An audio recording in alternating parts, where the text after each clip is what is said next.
আমি জিজ্ঞেস করলাম, হাসো কেন? সে বলল, মনের দুঃখে হাসি ভাইয়া। আপনারা মনের দুঃখে কাঁদেন আর আমরা হাসি। আমি ওকে বললাম, হাসি থামাও। সে হাসি থামাল।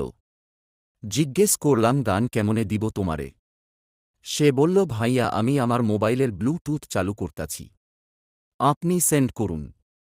আমি ব্লুটুথের নিউ ডিভাইস সার্চ দিলাম। একটু পর দেখি কিছু হিজিবিজি চিহ্ন আসল। উৎঘট জানালো ওটাই নাকি ওর ডিভাইসের নাম, ভূতের ভাষায় লেখা। আমি সেই ডিভাইসে গানটা সেন্ড করতে করতে বললাম, তুমি তো গানটার সিডিও কিনে নিয়ে যেতে পারতে। উৎঘট বলল, সিডি কিনতে গেলেই তো আমাকে মানুষের পরিচয় দিয়ে কিনতে হতো। ভূতের কাছে তো কেউ সিডি বিক্রি করত না।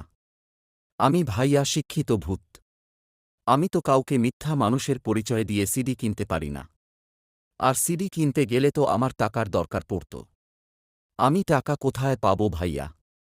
আমাদের ভূত সমাজে তো টাকা বলতে কিছু নাই। আমাদের মুদ্রার নাম কাটা, ওইটা দিয়ে তো আর মা নব সমাজে আমি সিডি কিনতে পারতাম না। আর আমি শিক্ষিত ভূত, মানুষের টাকাও আমি চুরি করতে পারতাম না। আমি শিক্ষিত ভূতের ন্যায় পরায়ণতা দেখে মুগ্ধ হলাম। একটু পর গান সেন্ড হল পুরোপুরি। উৎঘট আবার হাসতে লাগল। আমি জিজ্ঞেস করলাম, গান তো পাইছ, আবার হাসো কেন? উৎঘট বলল, ভাইয়া এটা কষ্টের হাসি না ভাইয়া, এটা আনন্দের হাসি। আপনাকে যে কি বলে ধন্যবাদ দেব বুঝতে পারছি না ভাইয়া। আপনি অনেক মহান ভাইয়া। বলতে বলতে সে আবার হাসতে লাগল। আমি বুঝতে পারলাম সে খুব আবেগপ্রবণ হয়ে গেছে। আমি উৎঘটকে বললাম যে এরপর যদি আবার কখনো কোন গানের দরকার পড়ে তাইলে আমার কাছে এসো।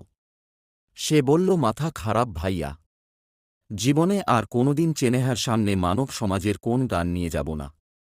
আমি বললাম, তাইলে তো এখন আর চিন্তা নাই, চেনেহার সাথে প্রেম তো হয়ে গেল, এখন যে পড়াশোনাটা কমপ্লিট করে বিয়ে করে ফেল। উৎঘট জানালো, জি ভাইয়া অবশ্যই। আর আমাদের বিয়েতে আপনাকে অবশ্যই কার্ড দিয়ে দাওয়াত দেব ভাইয়া। আমি ভাইয়া শিক্ষিত ভূত, আমি কখনো কথার বরখেলাপ করি না, অবশ্যই আপনাকে দাওয়াত দেব। এখন তাহলে আসি ভাইয়া, ভালো থাকবেন। এই বলে উৎঘট হাসতে হাসতে, মানে কাঁদতে কাঁদতে চলে গেল। আমি সেখানে আরও কিছুক্ষণ দাঁড়ায় থাকলাম। তারপর বাড়ির পথে পা বাড়ালাম। পরিশিষ্ট আজও আমি অপেক্ষা করি উৎঘট আর চেনেহার বিয়ের কার্ডের জন্য, কিন্তু কোন কার্ড পাই না। উৎঘট কি আমাকে ভুলে গেল? না, এ হতে পারে না। উৎঘট একজন শিক্ষিত ভূত, সে তার দেওয়া কথা অবশ্যই রাখবে।